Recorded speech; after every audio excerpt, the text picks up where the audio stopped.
Welcome to Man Does Tech, where I solve the problems you didn't even know you had. You begin by inserting import PDB and a single PDB.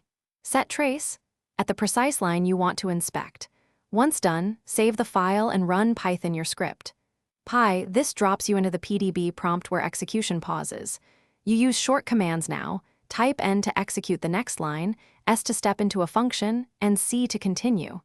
These first steps start the live inspection, so be intentional about the stop location and file state before proceeding. Now you explore variables and flow. Use pvar to print values and expr to evaluate arbitrary Python. Once you need to move, N steps over the next line and S steps into calls. R runs until the current function returns. When code spans files, list with L and set B file, line no to place breakpoints elsewhere. Make sure to use conditional breakpoints when needed. They stop only when the condition is true, which saves time versus repeated manual stepping. To complete a session, let execution continue with C until the next breakpoint or program end, or type Q to quit immediately.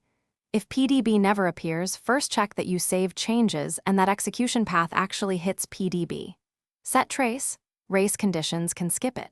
When output is noisy, use PP to pretty print structures and del to remove temporary names. Finally, if things still fail, rerun the script under a minimal test that guarantees the set trace line is executed. Thanks for watching. If you found this helpful, don't forget to like and subscribe.